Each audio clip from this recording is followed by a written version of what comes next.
call this meeting to order. We'll start with the Pledge of Allegiance. I pledge allegiance to the flag of the United States of America and to the republic for which it stands, one nation, under God, indivisible, with liberty and justice for all.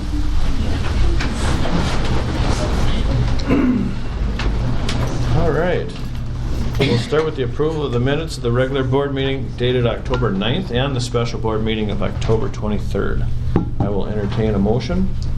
I'll make a motion to approve the minutes of the regular board meeting of October 9th and the special board meeting of October 23rd, 2023. Second. It's been properly moved and seconded to approve those meetings. All in favor signify by saying aye. Aye. All opposed? Motion passes. The next item of business is the approval of the general fund vouchers 80810 through 80893, voiding 80824 and 8852, and wire transfers 2024-145 through 2024-206. I will entertain a motion. I make a motion to approve the general fund vouchers, the voids, and the wire transfers. I'll second it. It's been properly moved and seconded to approve the general fund vouchers and wire transfers as read. All in favor signify by saying aye. Aye. All opposed. Motion passes. The next item of business is our public comment section. Is anybody here that has anything that they'd like to have a comment on?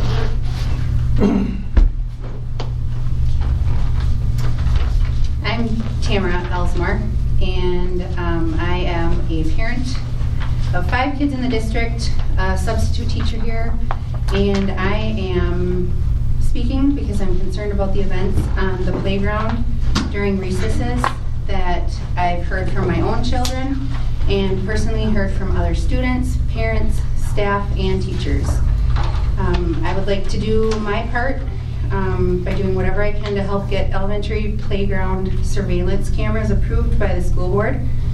I think this would make things more efficient and safe, and it would give students and staff an amazing level of support that few other tools can accomplish. Months ago, we assigned the BEST committee to come up with the 5 tiers of importance in our district.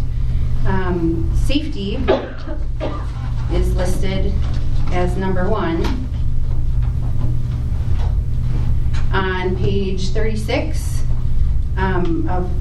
it was online at the BEST strategic plan.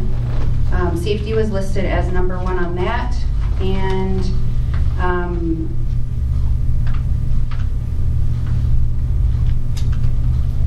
our mission statement, it was also listed in the first line of the mission statement to cultivate a safe learning environment, which was page 34.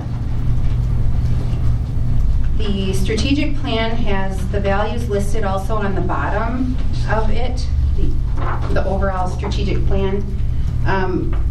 I do question actually and think it needs to be revised because the values were not listed in order on the bottom. I don't know if anybody else caught that, but it shows safety over here instead of here, which is where I think it should be, since that was listed as number 1. This was also on the website. Wondering if that can be changed, but just wondering if we have done anything since these were put into place to increase the safety in our schools. I believe this was a call to action by our community, and I'm concerned that we need to uphold the promises. During a recent meeting with Chris Peterson, he told me that presenting this information to Teresa Anderson would be the first step in this process of having it even looked into. I have had the discussions previously with her about how the current cameras are really only for building surveillance. They only cover around the building and the blacktop area. They do not cover the playground and the grassy area. I sent her an email. She didn't respond, but I did copy Chris Peterson on it, and he responded that they would do some research on the cameras. I don't know if anyone else has any of the same concerns about recess time,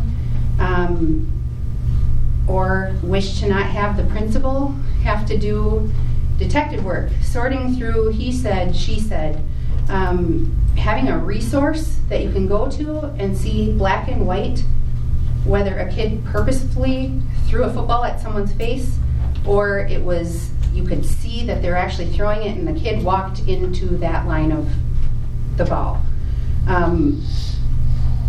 I think it would be just much more efficient for our district than spending hours that Teresa, I know in the last at least month for the 5th graders has spent hours.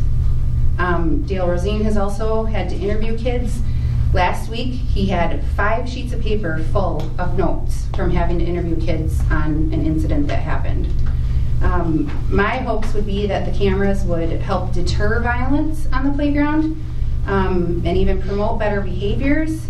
The playground cameras can help with monitoring ongoing bullying issues and therefore help kids feel safer. And there are bullying issues. My son is one of the victims of bullying at our school. Having playground cameras would give additional security benefits by better monitoring the perimeter of the building and also discouraging vandalism to the playground equipment or the dugouts in the field areas.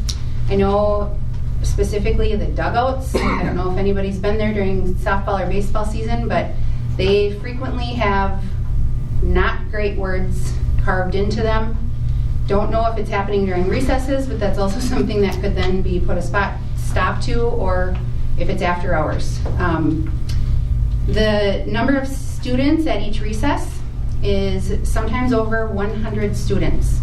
There are 2 recesses a day that have 3 grades, so I believe it's 105, and there are 3 staff members usually there, and one of them a lot of times is a one-on-one with a student that needs a one-on-one aid. So to me that's a great challenge, a nearly impossible task, or actually probably an impossible task to see and hear all the events that happen on the playground between 100 kids and 3 adults. Another big concern should be protecting our staff on the playground. What if there were claims made against them and we didn't have video footage to back it up? Are we going to count on 10-year-olds to tell an accurate account of what happened? What if a child claimed that one of the staff members did something and there weren't any other adults that saw it? That is scary, honestly. My hopes are that this will ultimately help better protect the students and the staff on our playground. I'm looking forward to a safer and more secure elementary school playground. I think knowing that this is one of the huge things that the community put on this list. We had tons of people here, and this is what they put together. That was what was most important. I think we really need to take this into account. I also have a few letters from some parents that were unable to be here that they asked me to read for them. The first one says, "Dear members of the Clear Lake School Board, as a parent of students in the Clear Lake School District, I'm writing to express my strong support for the installation of surveillance cameras in the playground area of our elementary school. Ensuring the safety of our young students is crucial, and the addition of cameras would serve as a proactive measure to address potential safety concerns specific to this age group. The key reasons for my support include 1, deterrence of inappropriate behavior. Visible cameras act as a deterrent to inappropriate behavior, fostering a safer environment for our children. 2, incident resolution.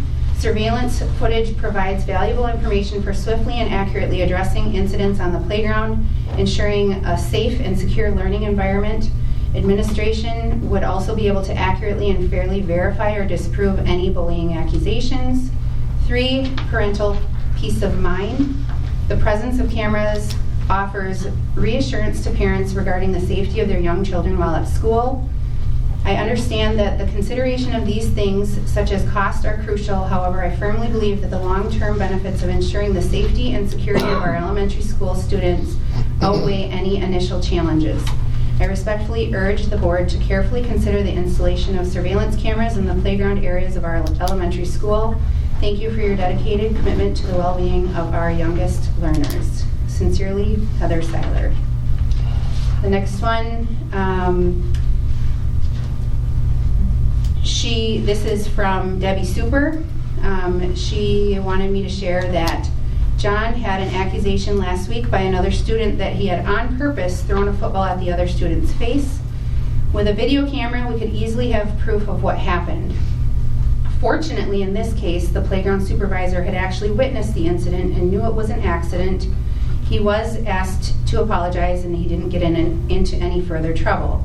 But he was tearful about it, and he was afraid that he was going to be in trouble when he did not cause the issue.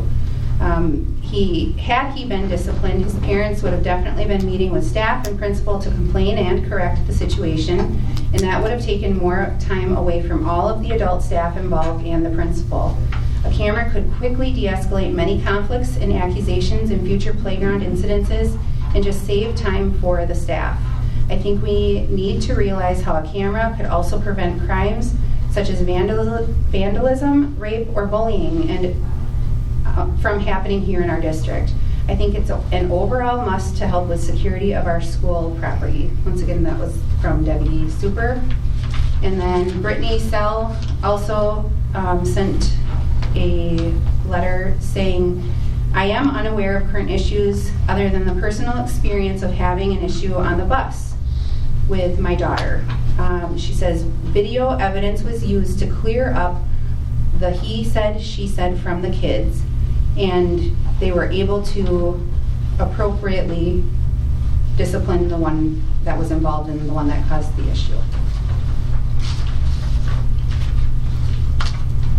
Thank you. Tamara, thanks for coming in and sharing that with us. You're probably aware, but I'll just mention, when we have people come in for our public comment session, we are here to hear. We can't respond. We can't delve into any conversations regarding it, but we will take what you brought to us and put it into our considerations going forward. So, thank you.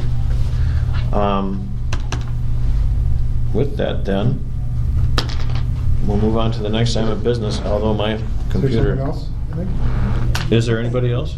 I would like to Go ahead. say something. So to piggyback off, obviously she kind of brought me into what was going on. I shared an experience where my kids, more towards the bullying side, and I know that's a tough conversation, but my son hid in the woods for an hour last year. We were moments away from calling the police because he was getting bullied so bad at school. I know it's hard. I know sometimes my kid can be on that other side of it, but cameras are going to help identify not only on the playground, but two, I hope the school district is looking at how we can support these kids through these times. It's a hard conversation, I understand that, but what other resources are we giving our kids to work through peer conflict?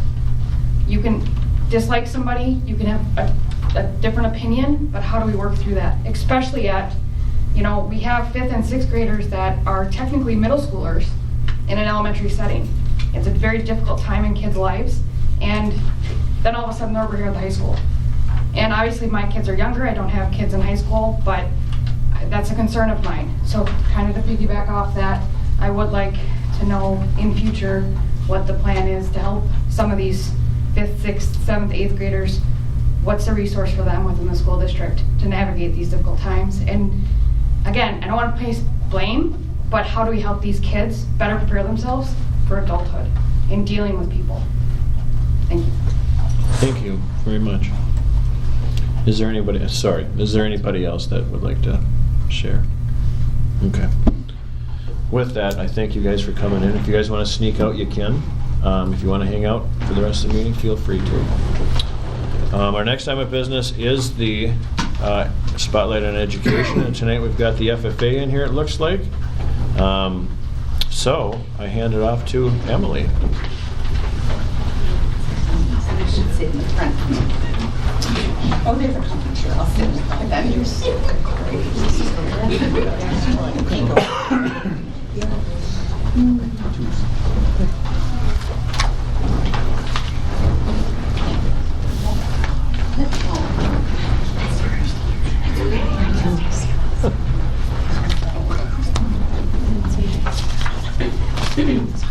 Sorry. On behalf of all of the FFI members here, we'd like to thank you guys for having us here and letting us share our experience with you. Okay, so I'm going to be talking about our motivational speaker that we got to see at the National FFA Convention. His name is Juan Bendania, thank you. He is a motivational speaker about helping you build your confidence and crushing any self-doubt that you may have. Which he actually makes his own merch, and cool thing, I actually got to catch his t-shirt in the crowd, and then we had found him after his speech, and I got to have him sign my shirt, and then we all got a picture together, and overall he is just a really cool guy, and I think that his speech was pretty good. And his mom was even very excited that he signed my shirt. Okay, and then one of the days we went down to Louisville, Kentucky, and we got a tour of Churchill Downs, like the whole backside, and we got to see all like the trainers training their horses on the track. And while we were there, the barns were actually full, so there was 1,500 horses there. And then we made our way to the front side, and we got to see all the museum stuff. And up on the top level, there was a whole entire display of Secretariat stuff. So we learned that why he was the really good horse runner was because his heart was 3 times bigger than an average racehorse, so that's why he was so great at what he did. And overall, it was really cool seeing all that.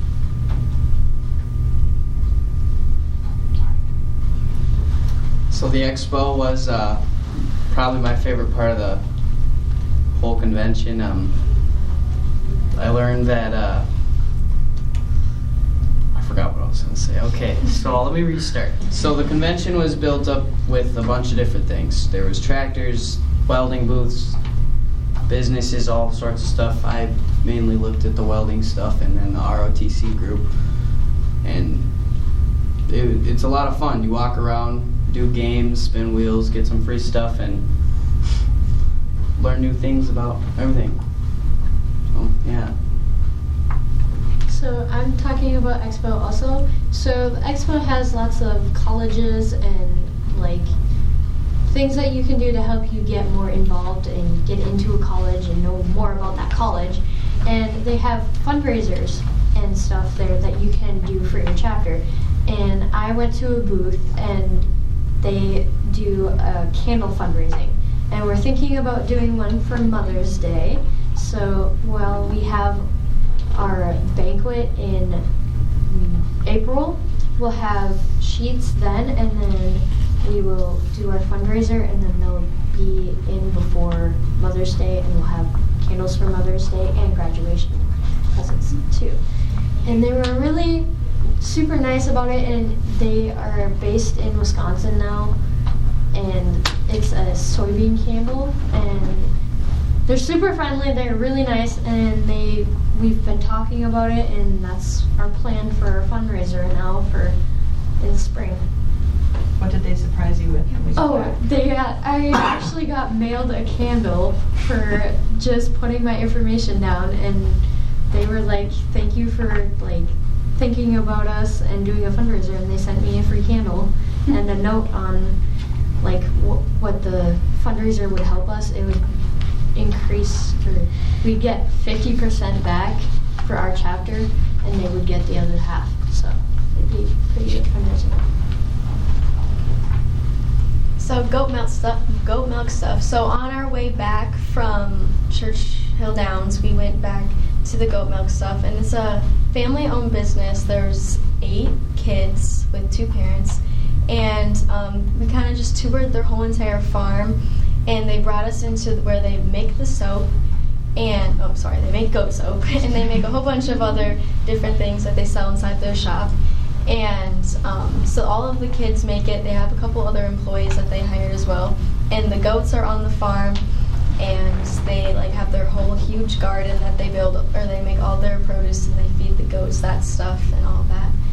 And so the bottom middle picture is just them cutting up the soap in individual pieces, and there's so many different scents. And yeah, and then that's just us in the packaging room, and then the goats outside of the farm. So on one of the nights, we got to take they call it FFA Way, where we got to walk down to the Circle Monument, and just as we got there, they were finishing up the presentation that they have every year just for the National Convention. So we got to see a little bit of that. But it's really fun because there's just a bunch of FFA members there and a bunch of other people. So we got to stand up on the stairs and take pictures and to see how big it actually was, because I didn't think it was as big as it was until we got over there. And it was one of my favorite things, just to see how it represented history and everything. So the rodeo was down in Indianapolis also. There was actually 4 shows. We went to the one and missed half of it, sadly. They were all televised, and they were only for FFA members and advisors. There was, in one of the shows, there was an FFA chapter that brought out the American flag and held it out in the arena.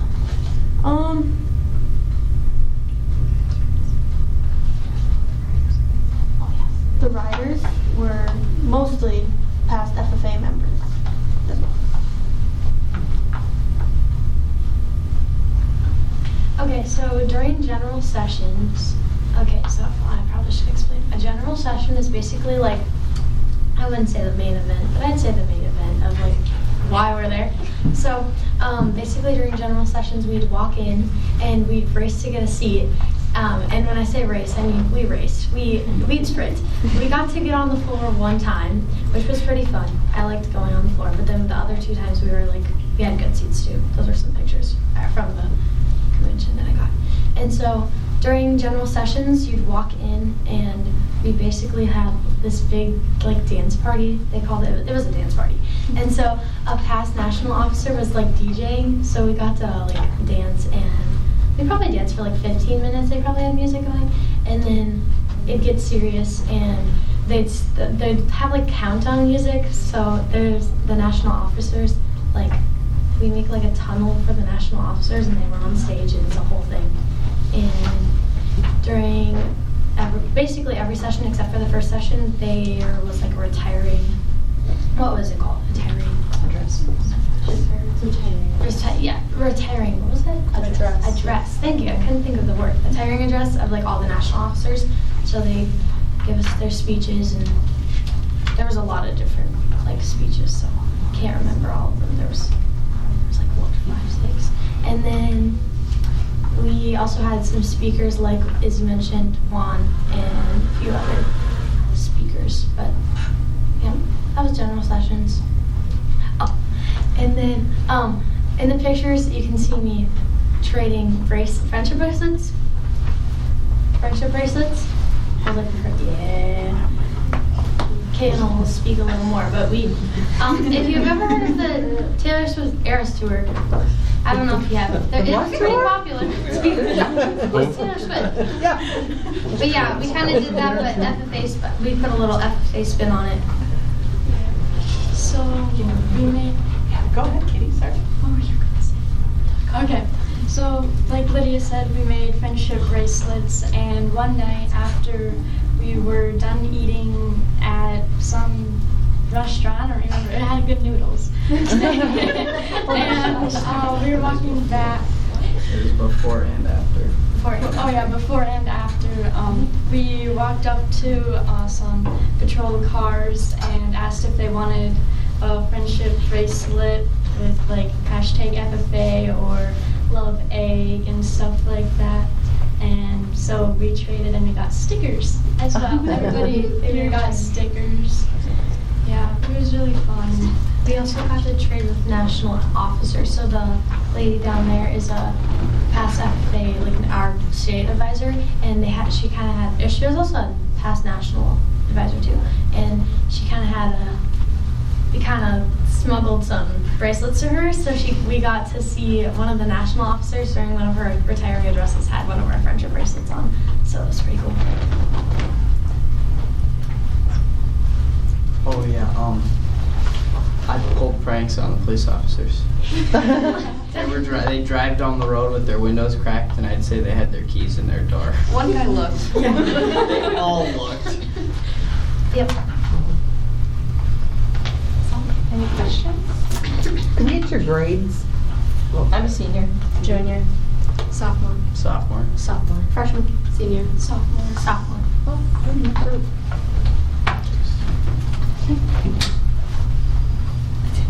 Thank you. Thank you.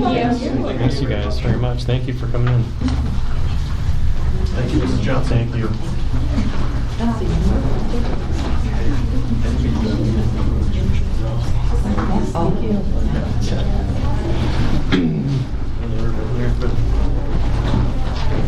All right. So Mr. Frenchie is not feeling too well, so he's no. So. Yeah.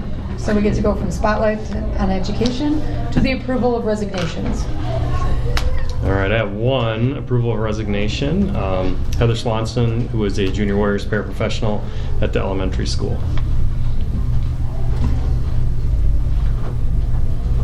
I move to approve. Seconded. Okay. Properly been moved and seconded. All in favor, say aye. Aye. Any opposed? All right, motion passes. And we have no hires. On to the review of parent-teacher conferences. Okay, so yeah, we had elementary conferences just the first night of it last Thursday. The second night is tomorrow night on Tuesday. Mrs. Anderson's not here tonight. She's watching her kids at Lakeland Honors Choir tonight. That's why she's not here. But anyway, just got some data from her and Mrs. Roble. So just 96% of pulled the teachers, and 96% of the scheduled conferences showed up last Thursday, which is phenomenal. So just a neat thing to try to share, because that's a pretty great. I think it was only like 4 out of all the conferences on Thursday were not able to be there, so which is great. And I'm sure a couple of those will get rescheduled for Tuesday. So very successful. Had the book fair going on. Just had a nice feel to it again the other night. All right, next up, the review of tax levy certification. I bumped the order up on the electronic version just to help Mr. Osmond read up. So can we go out of order and do the consideration of bus approval of bus purchase? I guess we can. Sorry. All right, up next. I see yours went offline. I'm sorry. Consideration approval of the bus purchase. Okay, so there are actually 4 items attached there, and Mr. Tom Osmond is here to talk about or answer questions. But we had budgeted for a purchase of the bus again in the 23-24 fiscal year.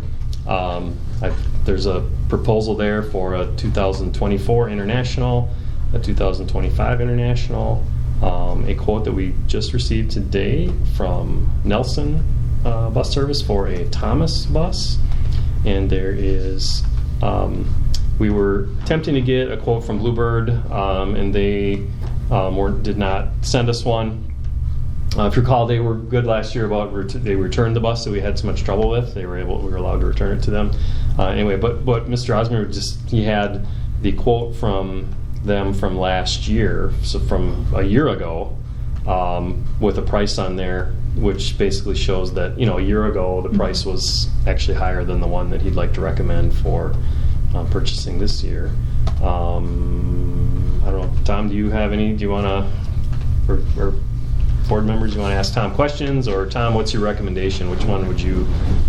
The 2024 international bus, a 72 passenger for $111,000.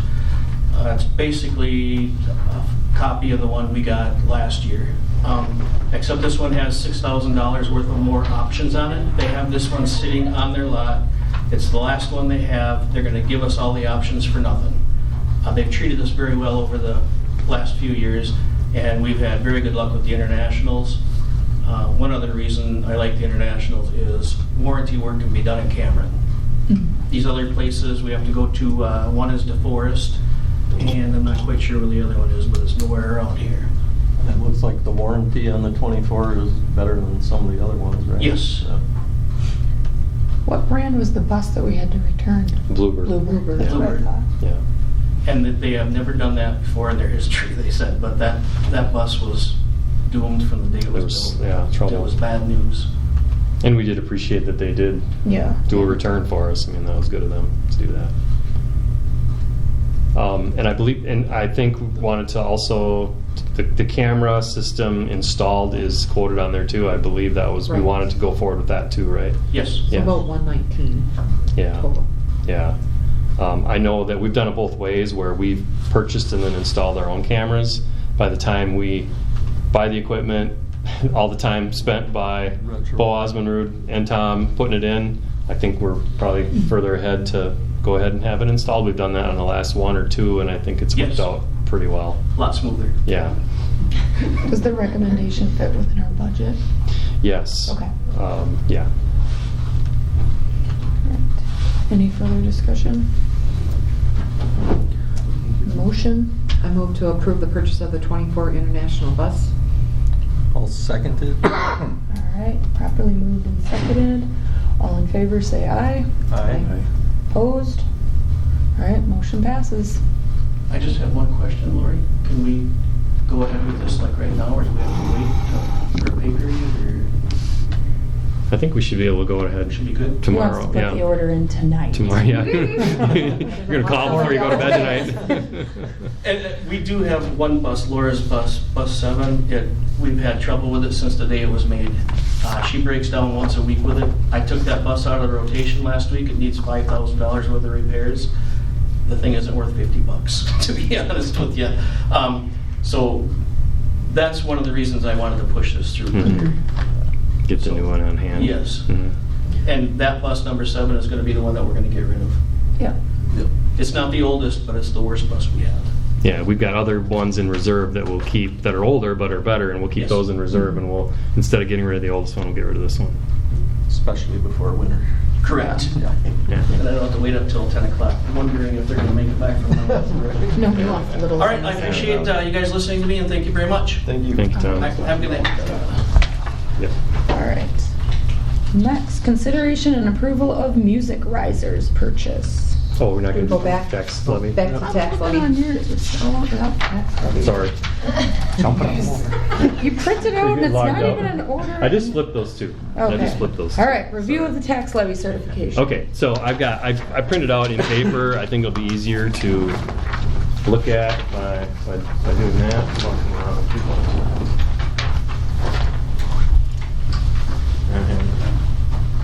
And this is just informational.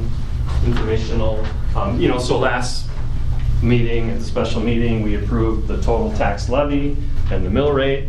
And so then what happens after that, I just wanted to follow up and share. So then what we do is we go into a portal with the DPI, and then we enter the total tax levy, and then that gets apportioned out appropriately to all the different towns and municipalities. So I thought, just out of interest, I would share this with you. So up top is 22-23. So last year, I starred the equalized value. In other words, that's the property value. So last year, again, showing that it was $322.8 million of total property value in the Clear Lake School District. And then you go down to the bottom by the other asterisk, and it increased up to $393 million of total property value, which was an increase of 21.7%. And then if you look at the levy, I'll go to the far right column, the underlined number last year. Again, last year our local levy was $2,658,000, and this year $2,695,000. That was an increased total dollar increase of 1.4% of our levy increase. So again, this is just of interest because you can see how all the different municipalities, for example, it shows how, if you look at Vance Creek, for example, that represents 9.1% of, the tax district in our school district, and New Haven being a very tiny, 0.78%, whereas, Blackbrook, 20%, Town of Clear Lake, 25.8%, Village of Clear Lake, 25%, so those are the municipalities that have the most property value and make up the biggest percentage of the property in the district, and therefore carry the biggest tax burden. That 1.4% increase, the other takeaway from this is to understand that, it doesn't mean that every taxpayer would see a 1.4% increase on their tax bill, because it all depends on what township they live in, and how that impacts what they do. So again, just wanted to, it's just informational. I just follow up from last time after we approved that levy. What happens to all that information? So this gets sent in, and then it also spits out these reports, and then it prints out the tax bills, which we then sent off to all the municipalities at the last week of October. So, any questions? Nope. Okay. Now can we move on to the consideration? Yeah, I think we're back in order now. Okay. Mrs. Gormanick. All right. Music risers. Okay, so the proposal here, the consideration is to approve the purchase of music risers, another set of them. These would be a set for the elementary school. So it's probably about 5 or 6 years ago, we ordered new risers for the high school, and they're very nice, they're very solid, they're very easy to move. They've got railings on the back and the sides. We don't currently have risers for the elementary school, so what we end up doing is hauling them back and forth. It's not ideal because they are fairly large, they're hard, they don't really fit in the trailer well. There's been a little bit more banging around on them and wear and tear because they're in a trailer and they're not fitting that great. So it would make the custodians, I think, very happy, and it would make the music program very happy. But this is something we've been actually talking about for a few years, honestly, since I was elementary principal. But getting a second set, we would then have a set at each building. One of the hang-ups was where to store them at the elementary, but we've gotten to where they would just leave them in the classroom and use them for music class too. Mm-hmm. So the quote is from Wenger, which is the preferred brand of our music department for over the years for many different things. Very, very great reputation for high quality. And this would be paid for with a small rural schools achievement grant.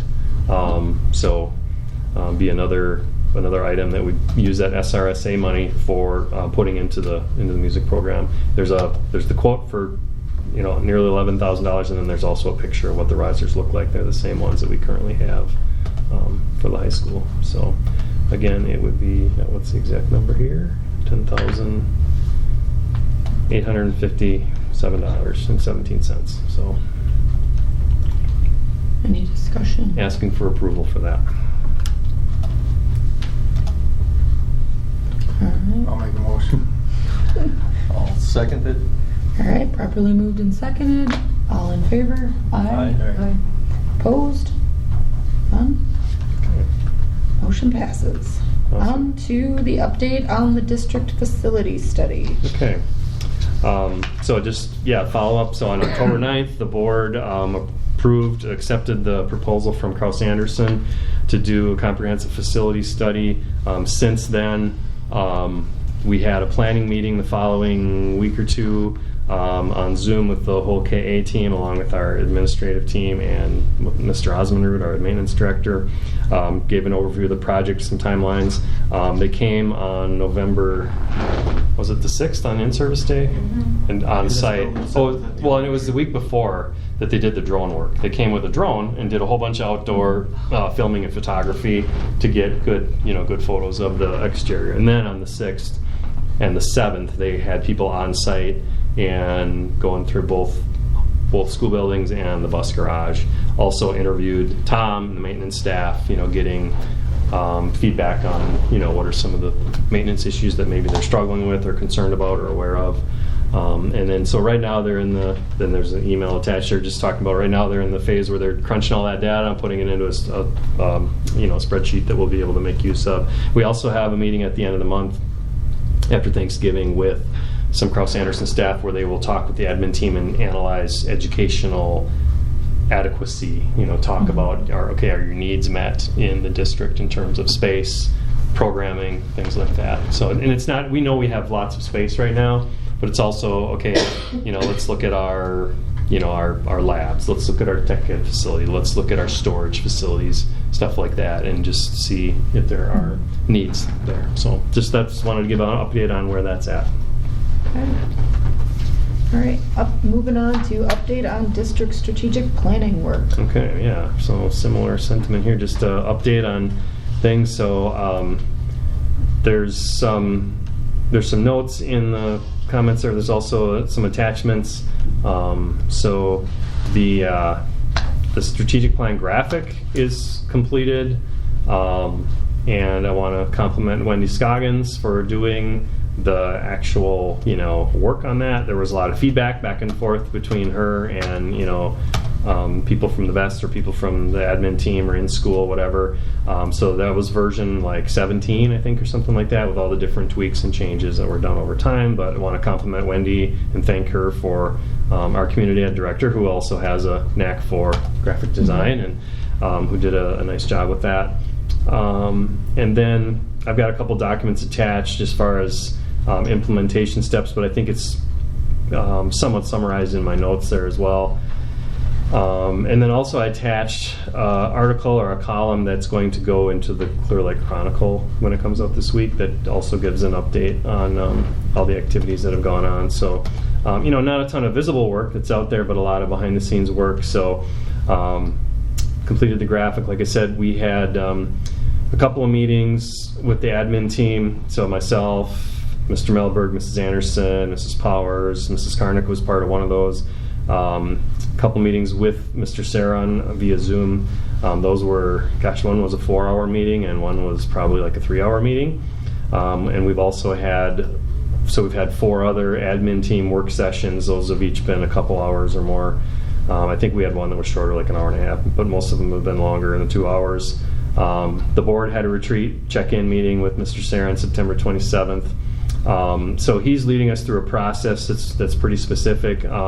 So we've been working on completing what's called leading and lagging indicators. So this is where you take all the bullet points in the plan or all the subtopics in the plan, and you identify, okay, what are some sources of data? What are some metrics?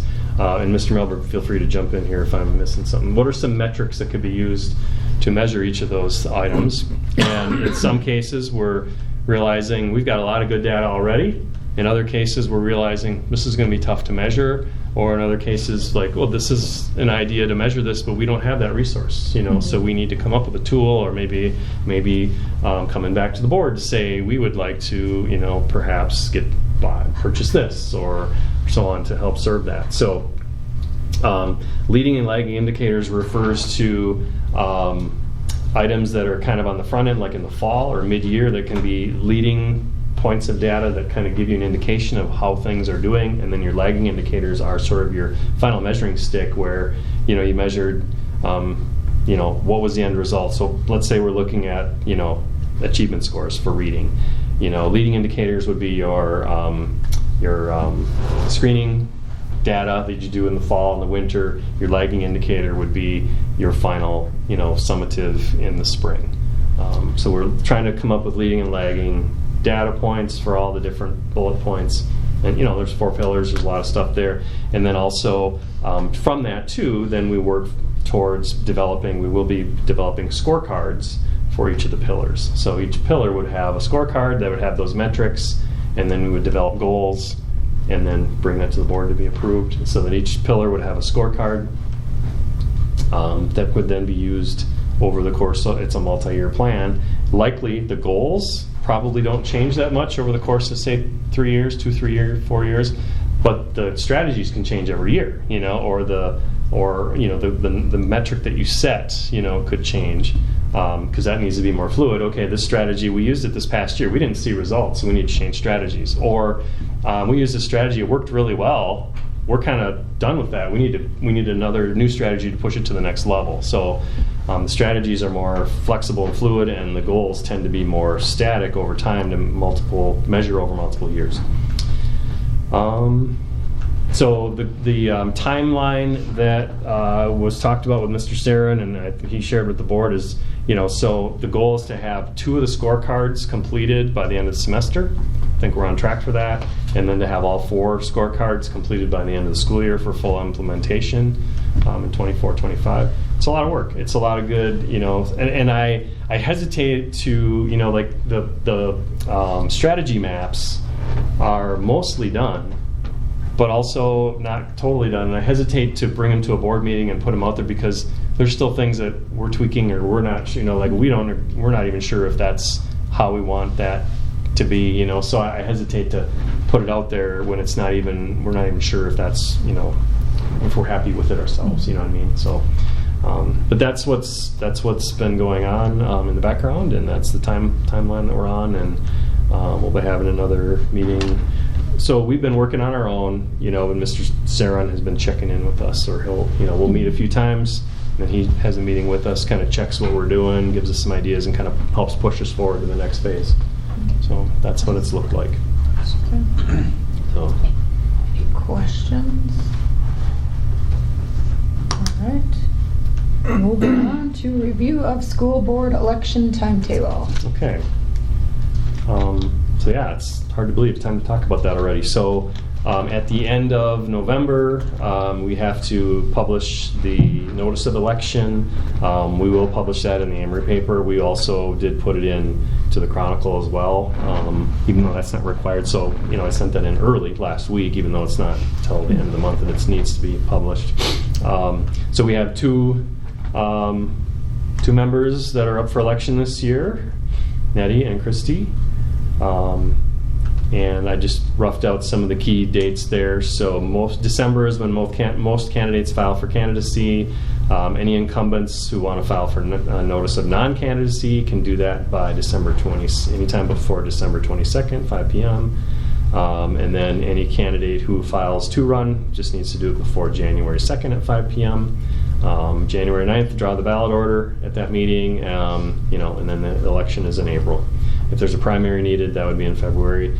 I did put a copy of the election notice that's going to go in the paper in there, and there's a document in there for you guys to reference in the future for dates. So, any comments, questions? Just informational to get that out there. Perfect. All right.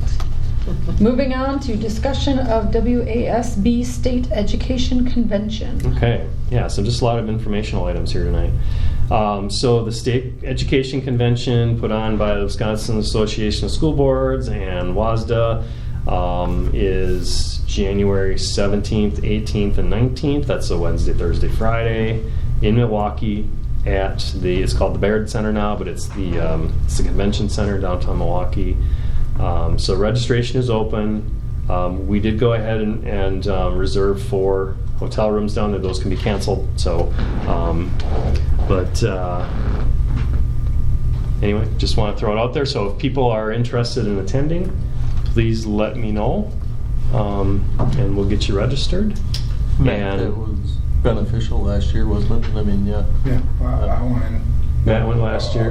I would like to go. You're interested? Make the work. Interested? Yeah.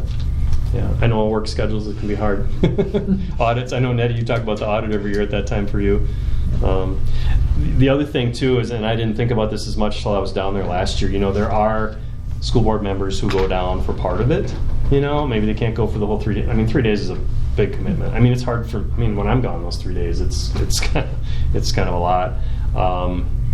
But there are people who go down for just maybe a day and a half or a day, just to go stay overnight one part. So I mean, that's always an option too. So I did put the website address in there, so people want to browse that, and maybe you're like, hey, I really just like to go to this thing on Friday or in the opening day keynote or something. That's always an option too. So take off Wednesday morning then. Is that typically the? I have to think about it. See, last year my schedule was different because being a new soup, we went down early Tuesday because I had a session Tuesday afternoon for new soups. They went down in the evening on that night. Yeah, I think, maybe we'd go down like Tuesday afternoon, get there in the evening Tuesday. Yeah, check in because it starts right away at 8 usually on Wednesday. Yep. But we can do different. We can do flexible things if people again don't want to be there the all 3 days. we can work something out too. So. Right. Moving on, second approval and updates of the board policies, our second reading. Any questions, comments on this group of policies? Yeah, so we went through that big group. Was there 12 of them there, I think, last meeting? Yeah. One thing I was going to point, there was one question I know that was on letter C, policy 0164, meetings. And I apologize, when we were doing the meeting last time, I couldn't recall the details, but in that policy there was a question at the very end of it, which is about virtual participation in meetings and how, and it wasn't marked, so I went ahead and marked it, I think the way the board was talking about last time. So it says, unless otherwise determined by the board or due to an order by an authorized authority preventing in-person attendance at a meeting, board members are expected to attend meetings in person at the location set by the board, right? I mean, that was the sentiment. We want to have in-person attendance except for if there's real extenuating circumstances, maybe a health department order, or the whole board approves, or the board gives consent to say, hey, this member would participate virtually, maybe because it's a really important meeting that requires, all 5 members or something like that. I think that was the one I remember people had questions about. What I had a question about was, I wasn't here last one, was the district-sponsored trips. At the bottom of that. Yep. Okay.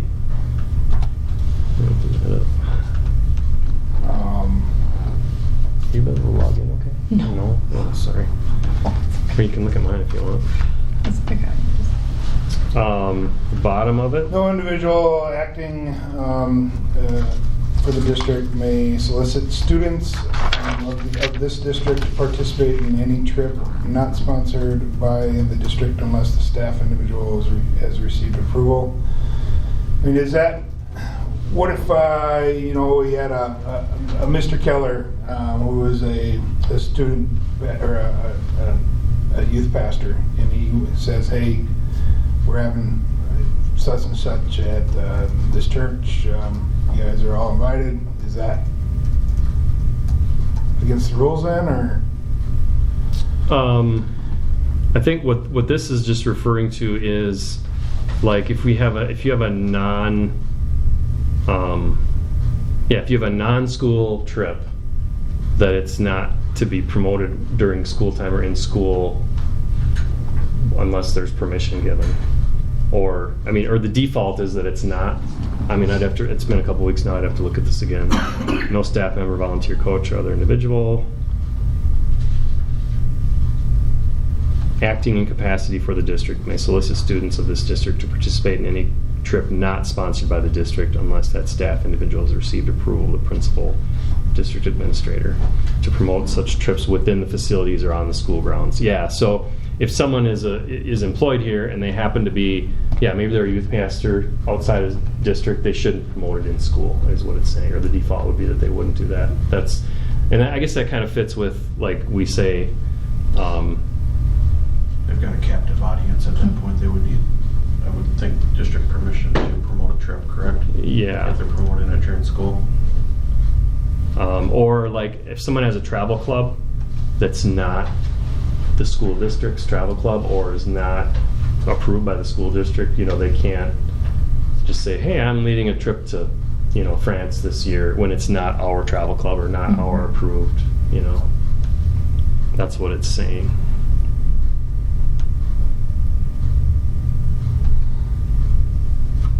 I guess I don't agree with that much, but I understand I may be the minority in the group here, so.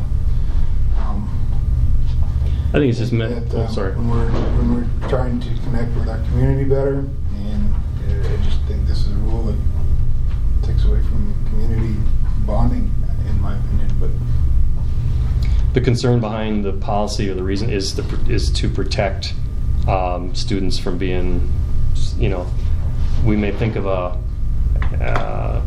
trip or activity that most of us, all of us in this room, might agree is a wholesome activity, and then there might be someone promoting a trip that we might have 50-50 agreement on whether it's a wholesome or agreeable activity, or maybe the majority of people would say it's not a wholesome activity. So it's kind of what's good for one is good for all. It's like, we same with promoting non-school groups in school. If we promote one group that, let's say the Girl Scouts or the Boy Scouts, but that means in any other group that comes in that maybe doesn't align with the district's values, we sort of, there's that precedent established, so then you better promote my group then too, and maybe they're a, political group or something like that.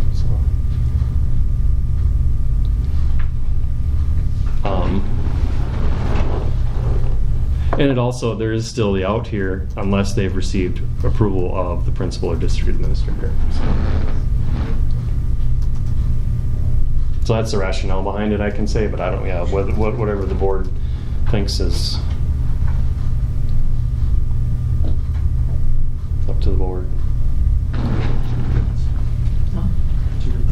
I think you open yourself up for a lot of things that you potentially don't agree with, and then therefore the school may have some liability in those things if we advertise them as getting our students to participate, and I don't want to open us up to any liability either at events that aren't really still school sanctioned events. We've had a little problem with that.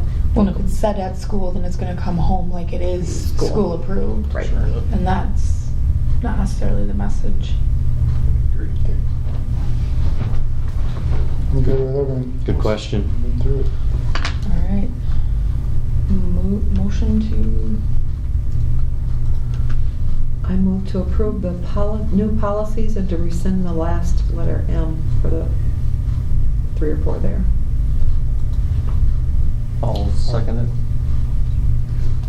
All in favor? Aye. Opposed? All right, motion passes. Okay.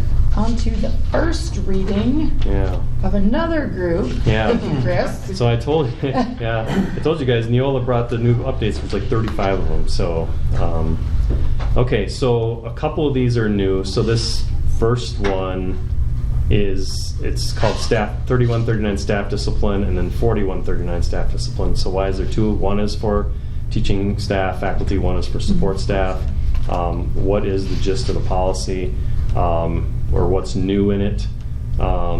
So what it does is clarifies, so if you're able to open it up, so the second paragraph where it says investigation of possible criminal activity, what it does is it clarifies the use of what's called a garrity warning, which is something that familiar with in legal school law, public employment law. Basically, that if there's an investigation of a staff member going on, that the staff member can be compelled to answer the questions. However, the garrity warning is an assurance that if the staff member shares information with the investigator, who might be an administrator, might be an independent one, that they will not incriminate themselves. In other words, that the data gathered during that school investigation is not shared with law enforcement. Okay, they do their own investigation. They do a separate investigation. So that's the big gist of this. Is it clarifies the use of garrity warnings. I guess a simplistic explanation. So, and let's see. Also clarifies staff may be disciplined for violations of board policy or other failures to meet expectations or obligations or position. No staff member may be subject to arbitrary or capricious disciplinary action or disciplinary action that is otherwise in violation of law. So it just again establishes that not arbitrary or capricious discipline. And then down below, there's the other options about when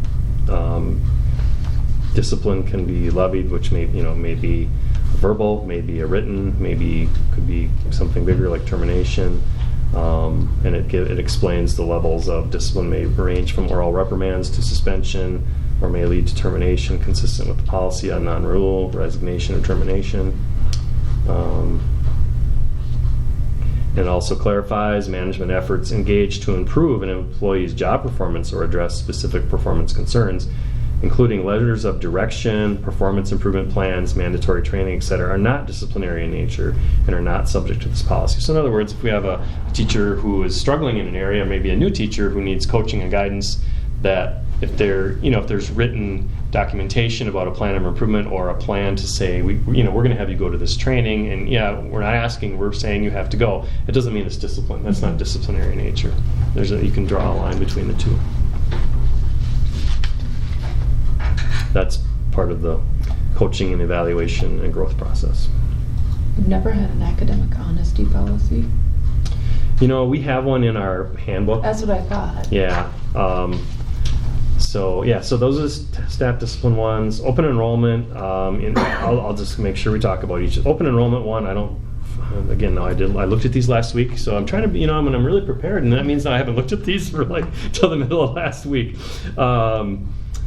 The clarification on open enrollment is just that students who are open enrolled into our district, if they have habitual truancy, that can be a cause for revocation of open enrollment, and it just clarifies the communication that is required when a district is considering that. So when a student is truant, that should be part of the communication to the parent that this may lead to your revocation of your open enrollment. So that's the gist of that one.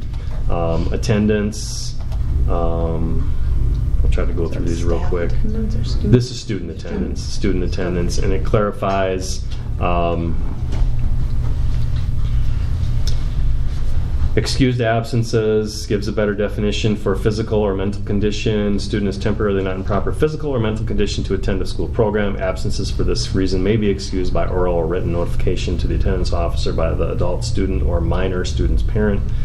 Attendance officer, in appropriate circumstances, may require a written statement from a healthcare provider describing the condition and excusing the student for a period not to exceed 30 days. So again, if it's a health condition, for an extended time, and that fits with practice that we do currently, we would ask for a doctor's note. So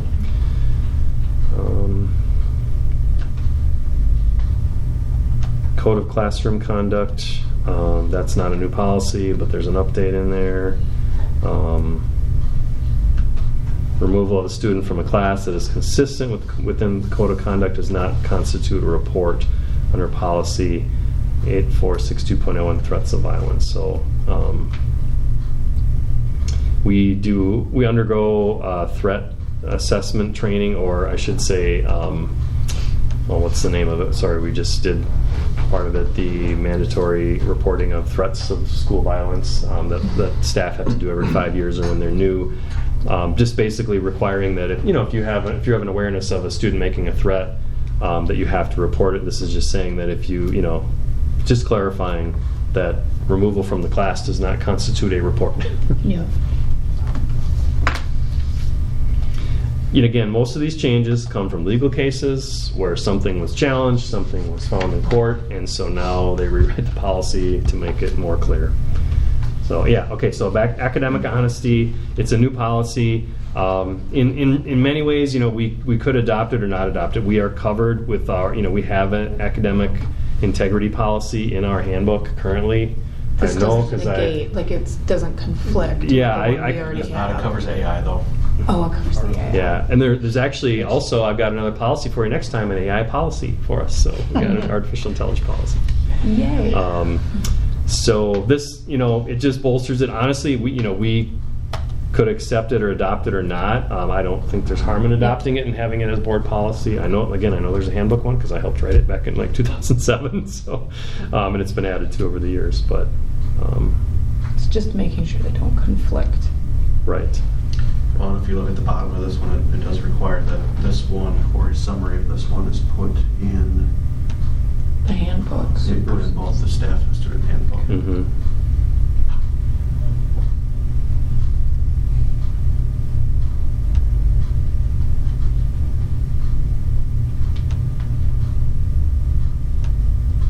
And again, it's not the whole policy, but a summary of this policy. Mm-hmm. So. Yep.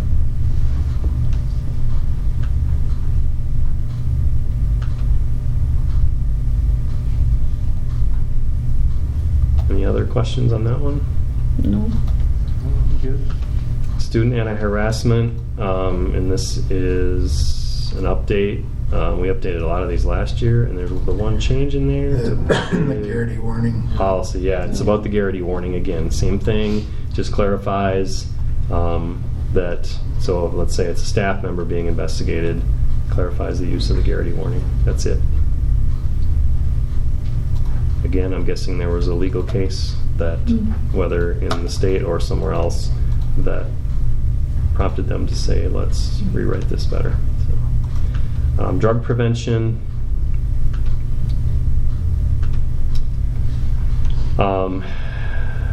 Just rewords the name of it: student use or possession of intoxicants, drugs, or paraphernalia, instead of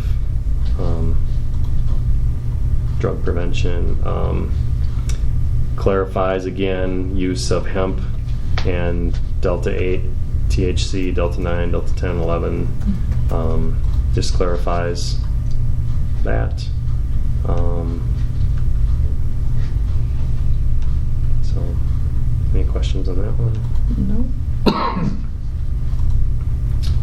Returned checks. Policy. Let's see. I can't remember what was Skip changed. to one. I didn't look at it. This is the one that affects you, Lori. Just charging the parent or student. Just 30 days to go back against the student account, and then it's taken out of the books. And what it just, the option that was not chosen was, yeah. So.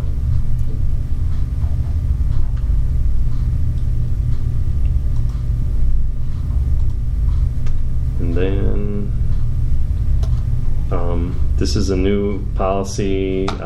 Just, I don't know, we just never had a Fund 80 policy. It just clarifies community services, community education fund, what it exists for, what it is. So I think it's probably a good idea. Our Neola rep thought it was probably a pretty good idea. I mean, the reason I'm proposing them or bringing them forward is because we thought they were a good idea to have them. And then the last one, video surveillance and electronic monitoring, and this clarifies no video or audio surveillance permitted in the district other than those authorized by policy or the district administrator. Only a clear notice, invisible notice is provided. So again, we have notice in the schools at the doors that there's video surveillance, and then.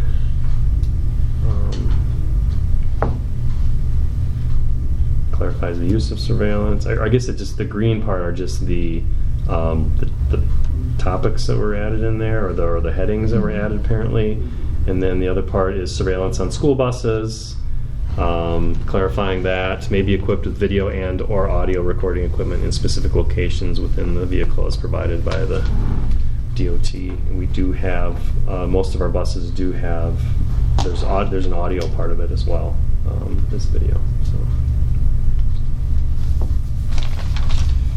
Any questions about that one? Nope.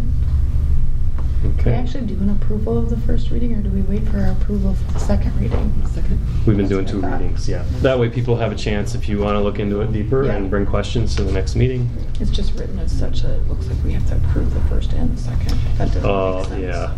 Yeah, just Okay. the first reading. All right, so then we're on to superintendent notes.